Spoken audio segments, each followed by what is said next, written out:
तो पिताजी, नई जनरेशन के बारे में, हम सब के बारे में आपकी क्या फीलिंग है वो बताएं।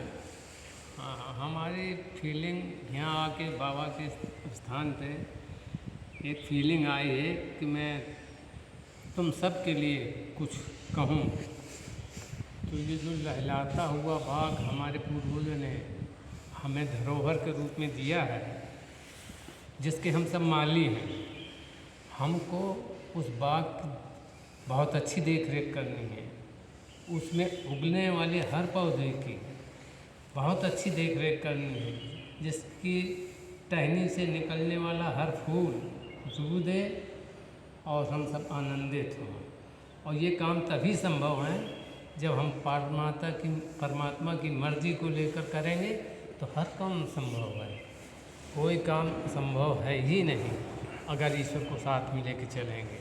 तो परमात्मा की याद करते हुए, अवतार बाबा की याद करते हुए, हम लोगों को अपनी हर पीढ़ी को आगे वाले समय में इतनी अच्छी देख रेख करनी है कि वो नित्य नई ऊंचाइयां हासिल करें और सफलता की राह में आगे बढ़ते रहें। ईश्वर से प्रार्थना है, वो पूरा विश्वास है कि पूरा करेंगे बाबा जरूर। जब बाबा साथ में रहते हैं, सबसे मुख्य बात है कि ईश्वर की आराधना और प्रार्थना करते हुए हर काम आगे बढ़ाना है, निश्चय सफलता मिलेगी, इसमें कोई शक नहीं है। तो ईश्वर का स्मरण है सुबह शाम, और हर काम समयबद्ध से, सुबह उठना टाइम से, सुबह व्यायाम करना टाइम से, सुबह पढ़ना टाइम से, हर चीज़ नियमित रूप से करने से हर चीज़ संभल जाती है। तो इसलिए हर आगे वाला कार्यक्रम निश्चित करके ही समय समय पर करें, तो ईश्वर साथ हमेशा रहते हैं। और ईश्वर की बगैर मर्जी के जब पत्ता नहीं हिलता तो कोई आगे बढ़ नहीं सकता। इसलिए ईश्वर का स्मरण, परमात्मा का स्मरण, अवतार बाबा, मेहर बाबा का स्मरण हर समय करिए, सुबह शाम करिए, और उन्हीं का नाम लेके आगे बढ़ते रहिए, सफलता के कदम चूमेगी। तो ये तो करियर की बात कही आपने, है ना, कि बाबा का स्मरण करते हुए, परमात्मा का ध्यान रखते हुए, एक गृहस्थ के जीवन में करियर तो इम्पॉर्टेंट है ही, बहुत इम्पॉर्टेंट है। इसके साथ साथ और क्या इम्पॉर्टेंट है जो आपको लगता है कि ध्यान देना चाहिए हम सबको? जो कुछ ऐसी बातें गृहस्थ जीवन में आती हैं कभी कभी कि आदमी को गुस्सा भी आता है, आदमी का मन अस्थिर हो जाता है, तो उस समय भी अपने मन को स्थिर करके ईश्वर का स्मरण करके हर काम करना चाहिए। वरना कुछ ऐसा हो जाता है जिससे आगे चलने में, आगे बढ़ने में दिक्कतें आती हैं। तो परमात्मा को साथ लेके हर कार्य करने से पहले ये ध्यान कर लेना चाहिए कि ईश्वर हमारे साथ में है, तो आपसे गलत कार्य होंगे ही नहीं। अच्छा। अभी हमारे समय में हमारे मन में कभी गलत कार्य हो गए हैं, जिसके लिए हम प्रायश्चित करते हैं, उन्हीं कार्यों की बदौलत आज हम बाबा के दरबार में बाबा से प्रायश्चित करते हैं और सबको यही बात कहते हैं कि हर पल बाबा का नाम लीजिए और हर काम में उनका स्मरण रखिए, तो निश्चय आपको सफलता मिलेगी, जैसा मेरा मानना है। तो आपने तो बहुत सच्चाई से बताई कि एक गृहस्थ जीवन, एक इंसान से भूलें हो सकती हैं, और अगर परमात्मा का दामन थाम लिया तो भूलें नहीं होंगी। तो समर्पण, तो आपने जब से ईश्वर का दामन थामा तब से आपके जीवन की राह बहुत अच्छी है, ये आपकी बातों का अर्थ है। बिल्कुल बिल्कुल। तो यानी कि आप, हम सब जिनको भी अपने भीतर कोई अपूर्णता लगती है या लगता है कि हम में अभी अपनी परिपक्वता नहीं है उतनी कि हम आज्ञाकारिता कर पाएँ, तो हम कैसे कर सकते हैं आज्ञाकारिता? ऐसी आती है, आदमी की राय डगमगाती है। अच्छा। उस उम्र में बड़ों का मार्गदर्शन बहुत जरूरी होता है। तो वो डगमगाए नहीं, इसलिए समय समय पे उनको मार्गदर्शन देना और उनकी राय आसान करना बहुत ज़रूरी होता है। और इसमें उनको ईश्वर के प्रति सच्ची लगन और आस्था बनानी भी बहुत ज़रूरी है। ठीक है, तो वो कैसे बनाई जा सकती है? ईश्वर के प्रति सच्ची लगन आस्था कैसे बनाई जा सकती है रोज़ाना के दिन? आप नियम पूर्वक सुबह आरती प्रार्थना करेंगे तो ज़रूर परमात्मा के प्रति आपकी आस्था बढ़ जाएगी। क्योंकि जब रोज़ाना की ज़िंदगी में आप एक समय निकाल लेंगे बाबा की याद के लिए, बाबा की आरती प्रार्थना के लिए, तो आपके मन में जो विषमताएँ या कुछ विचार ऐसे आते हैं तो वो अपने आप हट जाएंगे और आप अपनी राय आसान खुद बना लें, क्योंकि आपके साथ परमात्मा है। तो साथ में परमात्मा है, इसलिए अगर हम स्मरण करते रहें तो उनके अनुसार चलना सहज हो जाएगा और बाहरी चीज़ों की प्रेरणाएं जो हैं वो हल्की हो जाएंगी। अंतरात्मा की प्रेरणा से जीवन जीना आसान हो जाएगा। आप कुछ नहीं बिगाड़ सकते।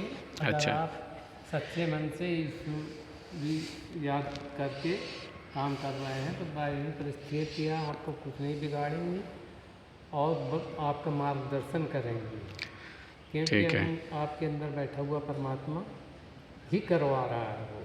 और जब परमात्मा करवा रहा है तो उसमें विघ्न किस बात की? वो तो आप सफलता की राह में आगे बढ़ते रहेंगे। ठीक, क्योंकि सब ईश्वर की प्रेरणा से हो रहा है। और जब ईश्वर प्रेरणा दे रहे हैं तो उसमें विघ्न किस बात की? अच्छा, उसमें अवरोध किस बात का? वो तो आगे बढ़ना ही बढ़ना है। तो इसका अर्थ ये हुआ, बहुत ही महत्वपूर्ण बात मुझे लग रही है, समझ में आ रही है कि अगर हम ईश्वर की प्रेरणा से अर्थात अंतरात्मा की प्रेरणा से चलते हैं तो हमारा जीवन सही ट्रैक में चलता है, उन्नति के ट्रैक में चलता है।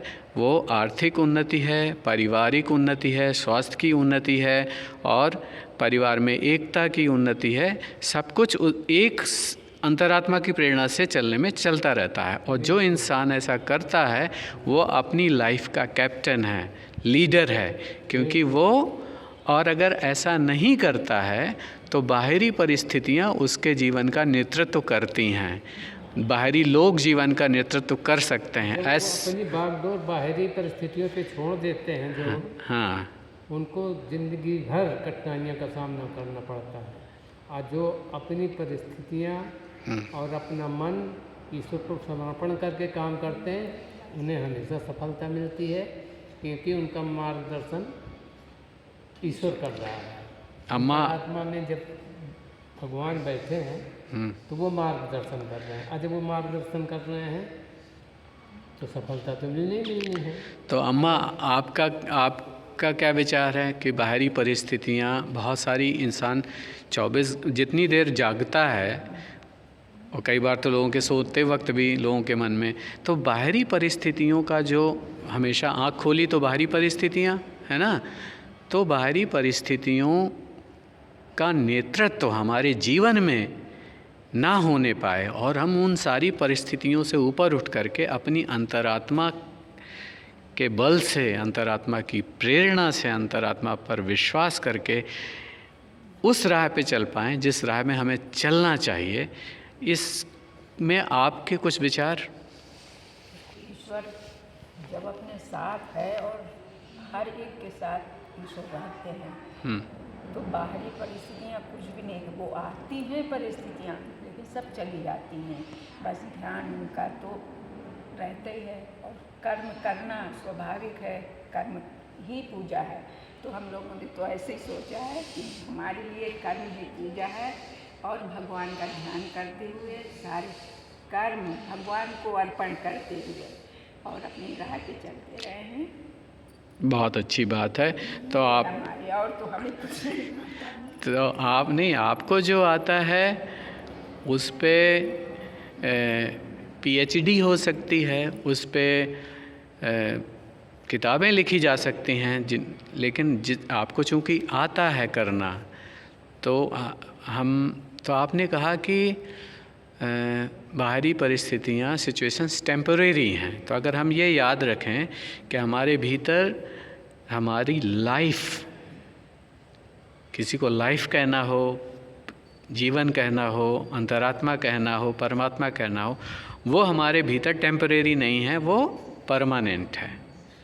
वो इतनी परमानेंट है अंतरात्मा कि वो शरीर तो टेम्परेरी हो सकता है, लेकिन अंतरात्मा परमानेंट है। और बाहरी परिस्थितियाँ बहुत टेम्परेरी हैं। तो जो टेम्परेरी है उनका प्रभाव अपने ऊपर नहीं पड़ने देना चाहिए, क्योंकि सबके भीतर, अभी पिताजी ने जो बोला, सबके भीतर वही अंतरात्मा है जो हमारे भीतर है। तो जैसे उन्होंने बोला कि उनको एक कुछ चीज़ों का प्रायश्चित करने का भाव आया, कुछ भूलें, और फिर ईश्वर का दामन थाम लिया, तो फिर जीवन अंतरात्मा के अनुसार चलने लगा। तो यानी कि उनके जीवन में भी कभी बाहरी परिस्थितियों का प्रभाव से, उनसे कुछ प्रेरणा से कार्य हुए, लेकिन अब अंतरात्मा की प्रेरणा से कार्य ज़्यादा होते हैं। यही बात सबके लिए भी लागू है। तो आज हम, अगर आपको पता है कि आप अंतरात्मा की प्रेरणा से चल रहे हैं और आपको पता है कि कुछ लोग अभी उस स्तर पे नहीं पहुँचे हैं, वो बाहरी परिस्थितियों से प्रभावित हैं, तो उनके प्रति आपका क्या दृष्टिकोण रहता है? वो सही राह में नहीं है, या उनके लिए प्रेयर करनी चाहिए, या उनको डांट डपट करके ठीक करना चाहिए, या अंतरात्मा की प्रेरणा से उनके लिए प्रेम, स्नेह, सम्मान सहित प्रेयर, प्रार्थना करते हुए उनका मार्गदर्शन करना चाहिए? क्या है, स्पष्ट करिए अपनी। जो बाहरी परिस्थितियों से भटक रहे हैं और बाहरी वातावरण के हिसाब से चल रहे हैं, अगर हम देख रहे हैं कि उनका मार्ग भटक रहा है, तो परमात्मा से हमारी प्रार्थना होनी चाहिए, हम सबको प्रार्थना करनी चाहिए।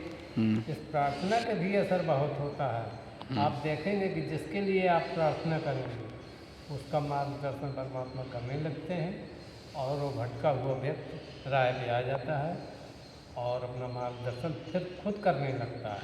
आपको इस बात का आभास होगा, जिसके लिए आप प्रेयर कर रहे हैं वो सही राह में चलने लगेगा। तो उसके प्रति ये फीलिंग की, मतलब गुस्सा करके डांटना, समझाना की बजाय प्रेयर करना ज़्यादा इम्पॉर्टेंट है। ज़्यादा इम्पॉर्टेंट है। समझाने से लोग नहीं समझ पाते। अगर प्रेयर की जाती है तो परमात्मा उसमें व्याप्त हैं, वो उस बात को सुनते हैं और वो उसका मार्गदर्शन करने लगते हैं, और वो सही राह पे चलने लगता है। तो इसका मतलब ये हुआ कि इन सभी का मार्गदर्शन उसकी अंतरात्मा से ही आता है। तो हमें प्रेयर करनी चाहिए और उसके साथ व्यवहार भी वो करना चाहिए जो परमात्मा को पसंद हो, है ना? जो हमें पसंद है वो नहीं, जो परमात्मा को पसंद है वो व्यवहार करने से। ओके, तो अभी ये भी बात स्पष्ट हो गई। चलिए, बहुत बहुत बहुत बहुत धन्यवाद चरण स्पर्श, और ये ईश्वर ने आपके माध्यम से बुलवाया, ऐसा भाव रखते हुए, ईश्वर से प्रार्थना करते हुए कि आपकी फीलिंग्स के अनुसार हम सब जी पाएँ। जय बाबा, जय बाबा, जय बाबा।